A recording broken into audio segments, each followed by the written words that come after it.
மங்கை. அத்தியாயம் 33. ஈரேழு ஆண்டு தவம். பல்லவ சாம்ராஜ்யத்தின் அரியணைக்கு சக்கரவர்த்தி கிடைத்துவிட்டார். தமிழக வரலாற்றில் பல்லவ ஆட்சியும் சோழ ஆட்சியும் மகோன்னத நிலையில் இருந்தன. சோழ மன்னர்களின் ஆட்சி தமிழ்நாட்டில் நன்கு வேரூன்ற தொடங்குவதற்கு 650 ஆண்டுகளுக்கு முன்பே தொண்டை மண்டலத்தில் பல்லவ வம்சத்தினர் ஆளத் தொடங்கினர். ஏறத்தாழ பல்லவர்களின் ஆட்சி தமிழ்நாட்டில் 650 ஆண்டுகள் நடைபெற்றது. பல்லவ ஆட்சி மிக உன்னத நிலையில் இருந்த காலகட்டத்தில்தான் இக்கதையின் சம்பவங்கள் நிகழ்ந்தன. 12 வயதில் சக்கரவர்த்தியாக முடிசூடிய பல்லவ மல்லன் 77 வயது வரை அரசாண்டான். இந்திய வரலாற்றிலேயே ஓர் அரசன் இவ்வளவு நீண்ட காலம் ஆண்டதில்லை. அவனுடைய காலத்தில்தான் பொறாமை கொண்ட அண்டை நாட்டவர்களாலும் வடக்கே இருந்த சாளுக்கியர்களாலும் மிகுந்த தொந்தரவுகளும் இருந்தன. 18க்கும் மேற்பட்ட போர்களில் ஈடுபட்டு பல்லவ ஆட்சியை காப்பாற்றி பலப்படுத்த வேண்டியிருந்தது. பல்லவ மல்லன் முடிசூடிய போது 12 வயது சிறுவனாக இருந்ததால் அவன் சார்பில் ஆட்சி பொறுப்பை இரண்யவர்மர் மேற்பார்வையிட்டார். மக்கள் அமைதி அடைந்து விட்டார்கள். மகாராணியும் சித்திரமாயனும் நாட்டை விட்டு தப்பி ஓடியதையெல்லாம் விரைவில் மறந்து போனார்கள். ஆனால் உதயச்சந்திரன் மட்டும் மறக்க முடியாமல் தவித்து கொண்டிருந்தான். பாண்டிய நாட்டுக்கு தப்பி சென்றவனை இனி பழிவாங்குவது முடிகிற காரியமா? சபதம் நிறைவேறவில்லையே என்ற தவிப்பு அவனை மிகவும் வாட்டி கொண்டிருந்தது. எதிலும் பிடிபற்று ஆசிரமத்திலேயே தங்கியிருந்தான். சித்திரமாயனை பழிவாங்கும் வெறி முல்லை போல உறுத்தி கொண்டே இருந்தது. ஒரு நாள் இரவு யாரிடமும் கூறாமல் பாண்டிய நாட்டை நோக்கி புறப்பட்டான். அங்கு சென்ற பிறகுதான் பாண்டிய மன்னனின் பாதுகாப்பில் இருந்த சித்திரமாயனை அணுகுவது இலகுவில் இயலாத காரியம் என்பதை உணர்ந்தான். கடைசியில் தனது முயற்சியில் தோல்வியுற்று மிகுந்த ஏமாற்றத்துடன் பல்லவ நாட்டுக்கு திரும்பினான். பாண்டிய நாட்டிலிருந்து ஏமாற்றத்துடன் திரும்பிய உதயச்சந்திரனை உற்சாகப்படுத்துவதற்கு ராஜன் நம்பூதிரி எவ்வளவோ முயன்று பார்த்தான். தன்னோடு முதன் மந்திரியின் மாளிகையில் வந்து தங்கி இருக்குமாறு அழைத்தான். ஆனால் உதயச்சந்திரன் மறுத்துவிட்டான். ருத்ர பரமாச்சாரியாரின் ஆசிரமத்தில் இருந்து அவருடைய போதனைகளிலும் தியான பயிற்சிகளிலும் ஈடுபட்டால் தன்னுடைய மனதுக்கு அமைதி கிட்டும் என்ற எண்ணத்தில் சில காலம் ஆசிரமத்திலேயே தங்கினான். ஆசிரமத்தில் இருந்த உதயச்சந்திரனை ராஜன் நம்பூதிரி அடிக்கடி சென்று பார்த்து ஆறுதல் கூறினான். யாருடைய ஆறுதலும் அவனுடைய மனதுக்கு அமைதியை கொடுப்பதாக இல்லை. டெங்லியின் வீட்டுக்கு அடிக்கடி போய் தோட்டத்தில் மறுகொழுந்து செடிகளின் நடுவே இருந்த லீனாவின் சமாதி அருகே பல நாழிகைகள் அவளோடு கழித்திருந்த சம்பவங்களை எண்ணி எண்ணி மருகி கண்ணீர் சிந்தினான். அவனுக்கு பொறுப்பான ஒரு பணியை கொடுத்தால் கடந்த காலத்தை மறக்க முயலுவான் என்று எண்ணிய தரணி கொண்ட போசர் அவனை காஞ்சி கோட்டையின் தளபதியாக நியமிக்க ஏற்பாடு செய்தார். கோட்டை தளபதி பதவியில் கருத்தை ஊன்றினாலும் கடந்த கால நினைவுகள் உதயச்சந்திரனை விட்டு விலகவில்லை. சித்திரமாயனை பழிவாங்கும் எண்ணம் அவனை முழுமையாக ஆக்கிரமித்திருந்தது. கோட்டை தளபதியாக பதவி ஏற்றதும் அவனுக்கு போர் பயிற்சி அளிக்கப்பட்டது. குதிரைப்படை தலைவனாக நியமிக்கப்பட்டிருந்த தேவ சோமாதான் அவனுக்கு வாழ்வீச்சு பயிற்சி அளித்தான். அப்போது உதயச்சந்திரன் வாளினை வீசிய போதெல்லாம் ஒவ்வொரு வீச்சையும் சித்திரமாயனை நோக்கி வீசுவதாக கற்பனை செய்வான். விற்பயிற்சியின் போது எய்த அம்பெல்லாம் சித்திரமாயன் மீது பாய்ந்ததாக கற்பனை செய்வான்.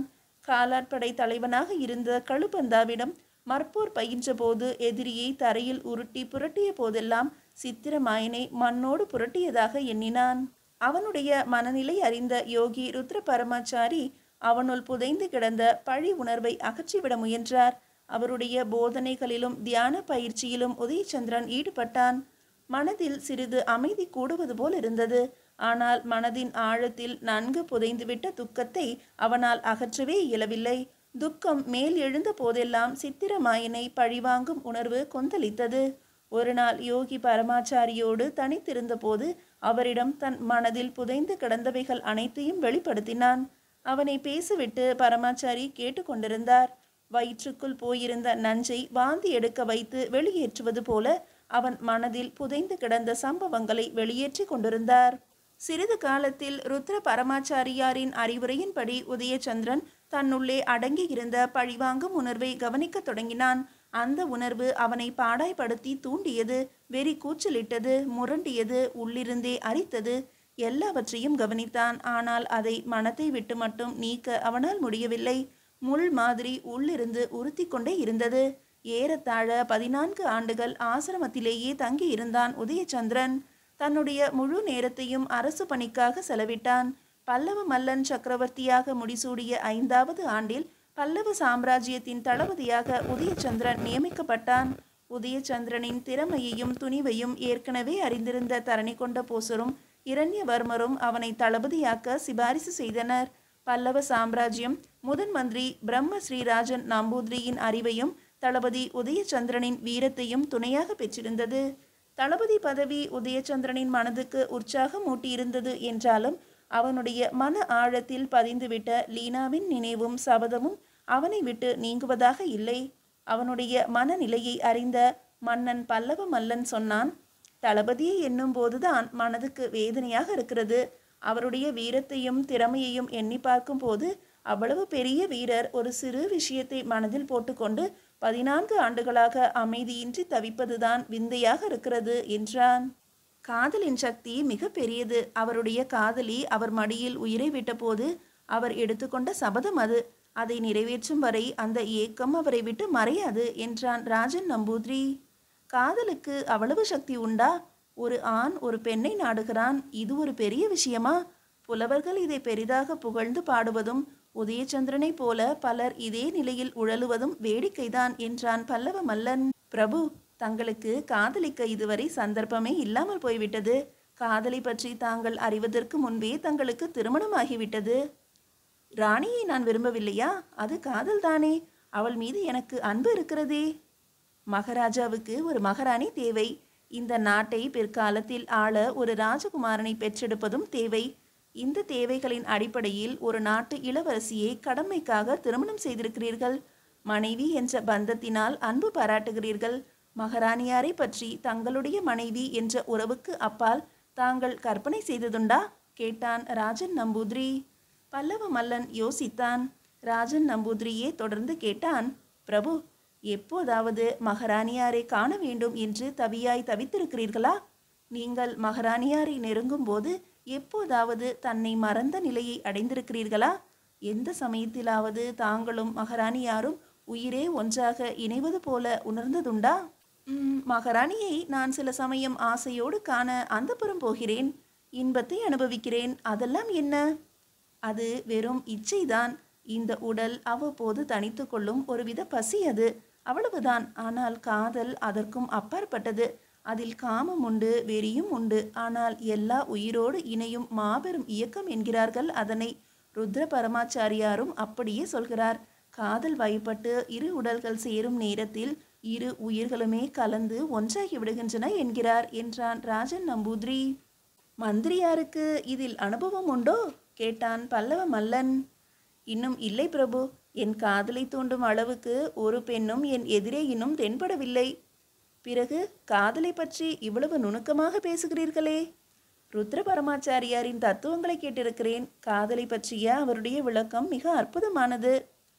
அப்படியென்றால் மனைவியை காதலிக்க முடியாதா? ஏன் முடியாது பிரபு? ஆனால் காதலை பலவந்தமாக வரவழைக்க முடியாது. பல்லவ மல்லன் சிந்தித்தவாறு சற்று நேரம் மௌனமாக இருந்தான். இந்த ரகசியத்தை பூரணமாக அறிய வேண்டுமானால் யோகி பரமாச்சாரியாரிடம் பாடம் கேட்கலாமே என்றான் ராஜன் நம்பூதிரி. எனக்கு அவர் மீது நம்பிக்கை இல்லை. வெறும் காதல் உணர்வு மூலம் பேரின்பத்தை அடையலாம் என்கிறார். எனக்கு அவருடைய தத்துவங்களிலும் ஈடுபாடில்லை. உதயச்சந்திரன் 14 ஆண்டுகளாக அவர் ஆசிரமத்தில் இருக்கிறாரே, என்ன கண்டார்? அவருடைய மனசஞ்சலம் நீங்கிய பாடில்லையே என்றான் பல்லவ மல்லன். சிறிது நேரம் சிந்தனையில் ஆழ்ந்திருந்தான். பிறகு ராஜன் நம்பூதிரியை பார்த்து, எனக்கு ஒரு யோசனை தோன்றுகிறது. பாண்டிய மன்னனுக்கு ஒரு தூதனை அனுப்பலாமா என்று கேட்டான். எதற்காக மகாராஜா? சித்திரமாயினை பல்லவ நாட்டில் ஒப்படைக்க வேண்டும் என்று கேட்டு ஒரு தூதனை அனுப்புவோம். பாண்டிய மன்னன் மறுத்தால் பாண்டிய நாட்டின் மீது உதயச்சந்திரனை படையெடுத்து செல்லும்படி ஆணையிடுவோம். தளபதி தம்முடைய சபதத்தை நிறைவேற்றிக் கொள்ளட்டும். நல்ல யோசனைதான் பிரபு. இதற்கு தளபதியும் உடன்படுவார் என்றான் ராஜன் நம்பூதிரி. சரி, காதல் ஆராய்ச்சியை நாம் பிறகு வைத்துக் கொள்வோம். உடனே பாண்டிய நாட்டுக்கு ஒரு தூதனை அனுப்ப ஏற்பாடு செய்யுங்கள் என்றான் பல்லவ மல்லன். பிறகு ஒரு நாள் மாலை நேரம் ருத்ர பரமாச்சாரியாரின் ஆசிரமத்துக்கு ராஜன் நம்பூதிரி சென்றான். யோகியிடம் பேசி கொண்டிருந்த போது அவன் சொன்னான், சுவாமி, இன்னும் உதயச்சந்திரனின் மனதை விட்டு பழிவாங்கும் உணர்வு மறையவில்லையே. அவனுக்காக பாண்டிய நாட்டின் மீதே படையெடுக்கவும் சக்கரவர்த்தி தயாராக இருக்கிறார். ஓ, பழிவாங்குவதற்காக ஒரு சந்தர்ப்பத்தை மன்னர் அவனுக்கு உண்டாக்கி கொடுக்க நினைக்கிறாரா? அப்படியாவது பழி வாங்கட்டும். அதன் பிறகுதான் அவனுடைய உள்ளத்தில் குத்தி இருக்கும் முள் வெளிப்படும். அதுவரை அவன் மனம் உழன்று கொண்டுதான் இருக்கும் என்றார் ருத்ர பரமாச்சாரி. பழிவாங்கும் எண்ணம் கெட்டதல்லவா என்றான் ராஜன் நம்பூதிரி. கெட்டது நல்லது என்று பிரித்து வைத்து கொண்டிருப்பதால் தான் மனதில் அழுக்குகள் படுகின்றன. கடவுளுடைய படைப்பில் கெட்டது என்பதோ நல்லது என்பதோ இல்லை. ஒரு செயலுக்கு அப்படி வர்ணத்தை கொடுத்து கொண்டு அல்லல் படுகிறோம் நாம். கொலை தீய செயல் என்றால் போர்க்களத்தில் நடைபெறுகின்றனவே லட்சக்கணக்கில் கொலைகள். செயல் ஒன்றுதான், ஆனால் இடத்துக்கு தகுந்தபடி வர்ணம் பூசுகிறது மனதினின் அறியாமை. ஒரு பெண்ணை பலவந்தப்படுத்துவதை, ஒருத்தியின் சம்மதமின்றி வலுக்கட்டாயமாக அணைப்பதை கற்பழிப்பு என்று குற்றம் சாட்டுகிறோம். ஆனால் ஒவ்வொரு கணவனும் மனைவியிடம் இந்த குற்றத்தை தானே செய்து கொண்டிருக்கிறான். பலவந்தமாக பொருளை பிடுங்குவதற்கு கொள்ளை என்று பெயரிட்டு தூற்றுகிறோம். அதே செயலை அரசு புரியும் போது அதற்கு வரி என்று பெயரிட்டு அமைதி அடைகிறோம். கொடுமை என்றோ கருணை என்றோ இயற்கையில் எதுவும் இல்லை. துச்சாதனனை பீமன் பழி வாங்கினானே, அவனுடைய இரத்தத்தை பாஞ்சாலி கூந்தலில் தடவிக்கொண்டாளே. துரியோதனாதிகள் அனைவரையும் பழி தீர்த்தார்களே. வாலியையும் ராவணனையும் ராமன் கொன்றானே. அத்தனையும் தீச்செயல்களா? எல்லாமே மனித உணர்வுகளோடு இசைந்த இயல்பான நடவடிக்கைகள்தாம். துச்சாதனனை பழி வாங்கியிருக்காவிடில் பாஞ்சாலியால் மோட்சத்துக்கு போயிருக்க முடியாது. உள்ளத்தில் படிந்திருந்த குரோதம் என்னும் அழுக்கு துச்சாதனனின் இரத்தத்தால் கழுவப்பட்டு பாஞ்சாலியின் உள்ளம் தூய்மையானதினால் மோட்சத்துக்கு அவளுக்கு செல்ல முடிந்தது. மனதில் ஏதாவது ஏக்கமும் அழுக்கும் இருக்கும் வரை பேரானந்த நிலையை அடைய முடியாது. உதயச்சந்திரன் தன் மனதின் அழுக்கை துடைக்கட்டும் என்றார் பரமாச்சாரி. சுவாமி, தங்களுடைய ஆசிரமத்தில் 14 ஆண்டுகளாக இருக்கிறான். கடந்த கால நினைவுகளை மறந்து மன அமைதி அடைவான் என்று எதிர்பார்த்தேன் என்றான் ராஜன் நம்பூதிரி. ஆமாம், இதற்குள் அவனுடைய மனம் அமைதி அடைந்திருக்க வேண்டும். ஆனால் சில ஆசைகள் சிலருடைய மனங்களில் மிக ஆழமாக பதிந்து விடுகின்றன. மனதை விட்டு அந்த ஆசை அகல சிலருக்கு வெகு காலம் பிடிக்கிறது. அந்த ஆசையை அடக்குவதை விட விரைவில் நிறைவேற்றி கொண்டால் மனம் விரைவிலேயே சாந்தி அடைந்துவிடும். 7 ஆண்டுகள் ஒரு ஆசையை மனதில் புதைத்து கொண்டு தனக்குள்ளேயே போராடி கொண்டிருக்கிறான். இப்போது தவம் பலிப்பதை போல அவனுடைய சபதம் நிறைவேறுவதற்கான சூழ்நிலை ஏற்பட்டுள்ளது. அவனுடைய இயல்பை மாற்ற வேண்டியதில்லை. உதயச்சந்திரன் ஒரு போர் வீரனுக்குள்ள இயல்புகளை உடையவன். அவனிடம் இருக்கும் கோபம், வேகம், ஆத்திரம், பழிவாங்கும் வெறி எல்லாம் இயற்கைதான்.